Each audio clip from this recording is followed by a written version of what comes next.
बख्तियार खिलजी के डीएनए वाले जदयू पूरी पार्टी है।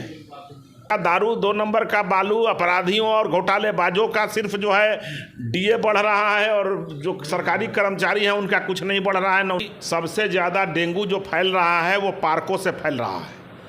कोलाइटिस जो आँख का बीमारी है सबसे ज़्यादा फैल रहा है, वो पार्कों से फैल रहा है। नमस्कार, आप देख रहे हैं बिहार इंस्पायर। तेज प्रताप आए दिन नए पार्क का उद्घाटन कर रहे हैं। इसी मुद्दे पे बात विचार करेंगे, क्योंकि वो बोल रहे हैं कि बीजेपी के जो लोग हैं आकर के यहाँ पे पार्क में टहलने का कोशिश करें। सुबह सुबह आकर के हम इनसे बात करने का प्रयास करेंगे। अरविंद सर जी जो कि बीजेपी के प्रवक्ता हैं, उनसे बात करेंगे। देखिए, तेज प्रताप जी सिर्फ उद्घाटन करते हैं, कभी पार्क में गए नहीं हैं। वो सिर्फ मॉल में घूमने के आदी हैं। पार्क में घूमते तो उनको पार्क का समस्या समझ में आता। आज पटना के जितने भी पार्क हैं वो डेंगू का उत्पादन केंद्र बन गए हैं, इसलिए कि उसमें न फॉगिंग होता है न ब्लीचिंग पाउडर का छिड़काव होता है, जिसके चलते अभी सबसे ज़्यादा डेंगू जो फैल रहा है वो पार्कों से फैल रहा है। कोलाइटिस जो आँख का बीमारी है सबसे ज़्यादा फैल रहा है, वो पार्कों से फैल रहा है। और ये सब चीज़ उनके समझ में भी नहीं आएगा, चूँकि 9वां पास चरवाहा विद्यालय का स्टूडेंट ही लोग रहे हैं दोनों भाई, तो ये लोग को समझ में भी नहीं आएगा कि ये कैसे ठीक होगा और डेंगू कैसे जो है नहीं पनपेगा। तो उसका कारण क्या है कि ये पार्क में घूमते नहीं हैं, सिर्फ जो है फ़ोटो खिंचाव पार्टी हैं। कोई जो है बाढ़ में जिलेबी बांट के फ़ोटो खिंचाते हैं और कोई जो है पार्क के उद्घाटन करके फ़ोटो खिंचाते हैं। उससे अधिक इनको मतलब नहीं है। यहाँ तक कि टहलने के ट्रैक पर एसके पुरी पार्क में ट्रैक्टर लगा करके डीएफओ और ये छोड़ देता है और 5 दिन पड़ा हुआ है, उसको कोई पूछने वाला नहीं है। और पार्क जो मॉर्निंग वॉकर हैं उनको कष्ट होता है।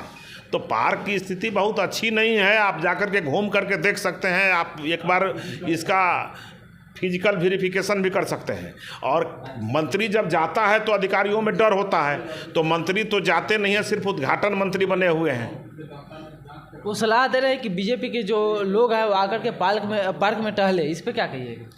बीजेपी के लोग पार्क में टहलता है कि नहीं टहलता है, जब वो खुद पार्क में जाएंगे तब न दिखाई पड़ेगा।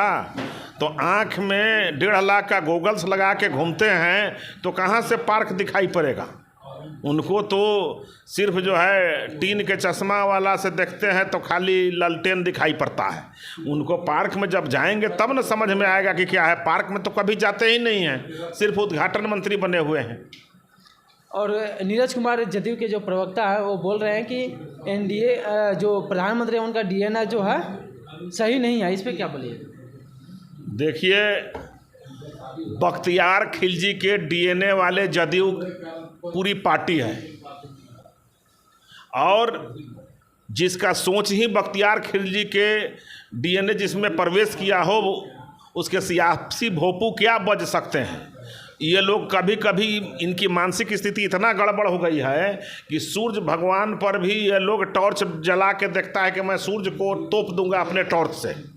तो ये सब मानसिक बीमारी वाले लोग हैं। इनको पता नहीं है कि प्रधानमंत्री जी दुनिया के 5वीं अर्थव्यवस्था में खड़ा कर दिया है इस देश को। 2-3 वर्षों में ये देश जो है 3य अर्थव्यवस्था बन जाएगी। तो जदयू के जो सियासी भोपू लोग जो हैं, ये सियासी भोपू तभी बजते हैं जब इनको आदेश मिलता है बजने का। ये पूरा टेप रिकॉर्डर हैं। ये सिर्फ चालीसा पाठ करते हैं बख्तियार खिलजी के डीएनए वाले नेता का, और उससे अधिक इनको समझ भी नहीं है। चूँकि 9वां पास जो अभी इनके आका मिले हैं, ईश्वर मिले हैं, उनका चरण वंदना करने से इन लोग को फुर्सत है। अरे जा कर के गांधी मैदान में कान खोल करके क्यों नहीं सुने थे? कान में ठेपी लगाए हुए थे। जो बख्तियार खिलजी के डीएनए वाले नेता जो बोल रहे थे कि शिक्षकों को नौकरी बहाल हो जाना चाहिए, मैं करूंगा। अरे क्या करूंगा? राजकर्मी के दर्जा देने की बात करते। अधिकारियों को और सरकारी कर्मचारियों को आप 5-7 साल से अभी तक प्रमोशन नहीं दिए हुए हैं, किसी का डीए नहीं और सैलरी नहीं बढ़ा रहे हैं। दुर्भाग्य है इस बिहार का। खाली 2 नंबर का दारू, 2 नंबर का बालू, अपराधियों और घोटालेबाजों का सिर्फ जो है डीए बढ़ रहा है और जो सरकारी कर्मचारी हैं उनका कुछ नहीं बढ़ रहा है। न उनका प्रमोशन मिल रहा है न कुछ मिल रहा है। अपराधी भ्रष्टाचारियों का प्रमोशन हो रहा है। तो आपने देखा कि तेज प्रताप के ऊपर बोल रहे हैं कि जो पार्क का उद्घाटन करे वहाँ पे डेंगू का प्रावधान ज़्यादा हो गया और वहाँ से डेंगू का फैलावा ज़्यादा हो रहा है। इस पे आपकी क्या प्रतिक्रिया, आप अपना राय कमेंट में जोड़ दीजिएगा। तब तक देखते रहिए बिहार इंस्पायर। जय हिंद, जय बिहार।